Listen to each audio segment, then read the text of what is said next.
I would like to invite Professor Singh for the inaugural address. Sir.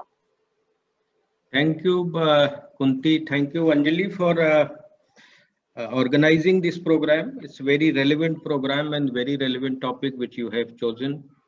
I thank Abhishek for collaborating with the Legal Aid Society of National Law University Odisha. We have a very active legal aid society. We are working in various fields, helping people. So I welcome all the panelists, all the delegates, all participants. We are waiting for the Honorable Member of Parliament, Madam Aparajita. So she will be joining in a while. I got the message. Professor Aruna Sri Lakshmi, Nikita, my colleague, Kunti, and all my students at National Law University Odisha. I thank you for inviting me to this program. Right to education, as a student of constitutional law, as a teacher of constitutional law, when we discuss fundamental rights, we teach and in classroom. And this has been one of the primary objectives right from the beginning when constitution was implemented. And all the successive government, they have kept right to education, providing universal education in one of the top priority. But in spite of all these, if you remember, initially it was a part of directive principles of state policy. But the initial trend, if we see how it was implemented by the government and how it was interpreted by the Supreme Court, as a guardian of fundamental right, it was not very encouraging. Directive principles, Supreme Court. Hello. It is judicially non-enforceable. But we find a positive trend when Supreme Court started constructing directive principles of state policy and fundamental rights in a harmonious manner. And that came in late 1970s when Supreme Court said that directive principles are also fundamental in the governance of the country, and it is duty of the state to apply these principles while making laws. So right to education or right to food or right to health is no less than any of the fundamental rights in Part 3 of the Constitution, which are judicially enforceable. So if your fundamental right is violated, you can directly approach the Supreme Court for enforcement. But your directive principles are not enforced, you cannot approach Supreme Court. So it is at the mercy of the government, and the government has to prioritize that which, because directive principles requires finances. You cannot enforce right to education unless the state is competent enough, financially equipped to enforce right to education. But every government, right from the beginning, they have tried, and finally this and Supreme Court finally realized, and Supreme Court said that right to education is also part and parcel of right to life. So Supreme Court took a different route to implement directive principles of state policy, because this is judicially non-enforceable. But they said that right to education is required to ensure human dignity. And human dignity is the sense of right to life and personal liberty. Right to life does not mean that you are breathing. Right to life means right to live with human dignity. Education is one of the essential component of the aspect of dignity. But in spite of this declaration made by the Supreme Court long back, we find that education was not given due importance. And this is one of the, I guess this is one of the inherent weakness in the enforcement of Supreme Court judgments. We have several, like right to information was declared part and parcel of freedom of speech and expression long back. But in spite of that, it was not realized unless Right to Information Act was passed in 2005.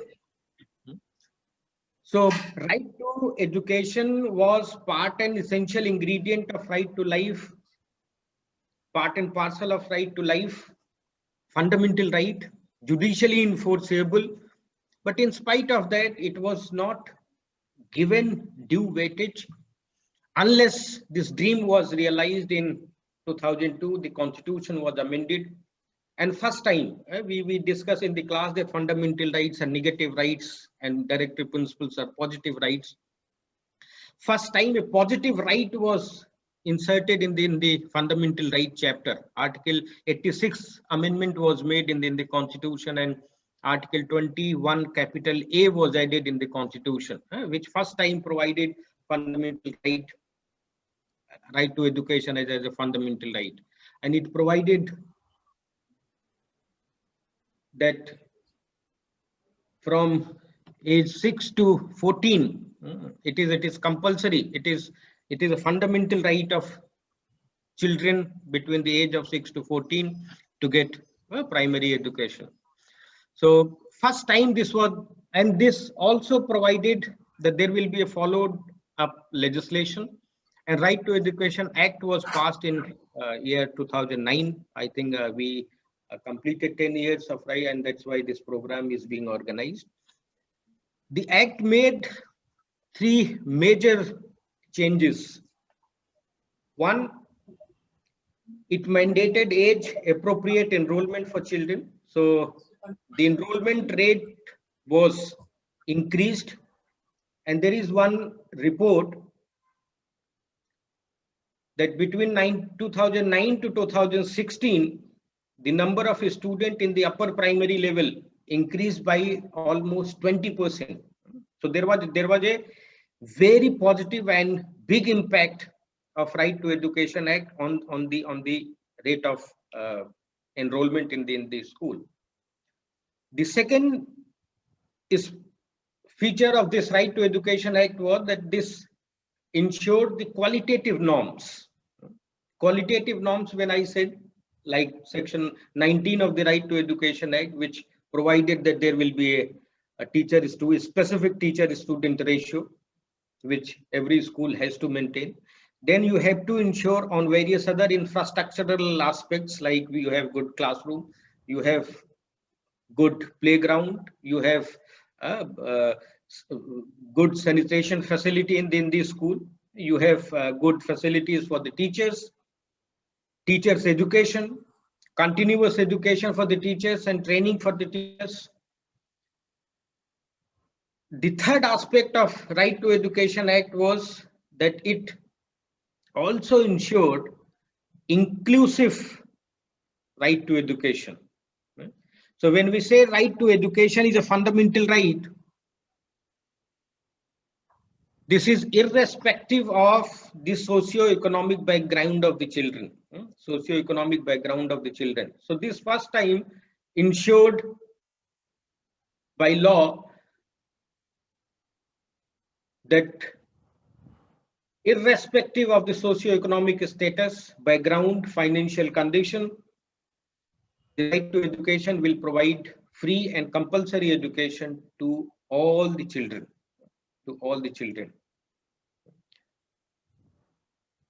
These 3 important changes were made by Right to Education Act. But in spite of that, as Kunti rightly mentioned, that there are so many questions people raise, that how Right to Education was implemented, how much we have achieved. In terms of enrollment, we can see a positive change.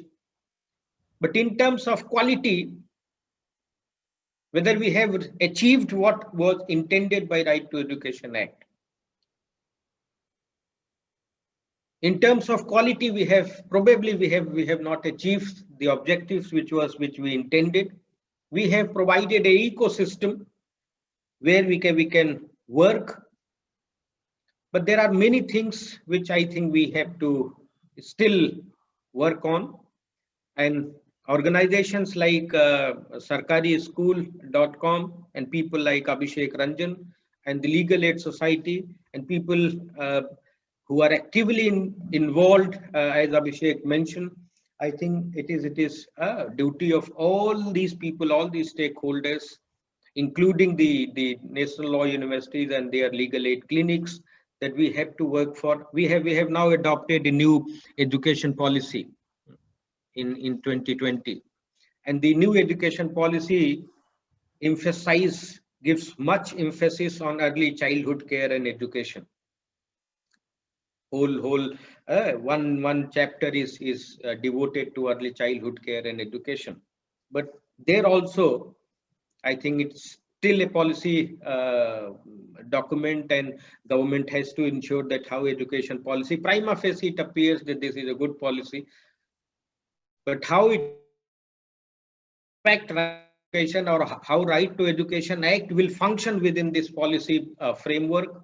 That is another question we I think will ask when people like Aparajita Sarangi and other people will come to this platform, and during this discourse, the whole day discourse, you can discuss, and I hope that all these questions will be answered. All these questions will be discussed, and we can find out some kind of solution, some kind of answer at the end of this workshop, and we can provide some kind of resolution. So I think I should stop here. I welcome all the people, and I thank all the people, organizers, to organize this very relevant program. Sarkari School and National Law University Legal Society. Both the faculty advisors are very active, Dr. Kunti and Nikita. So thank you very much. We'll hear other panel members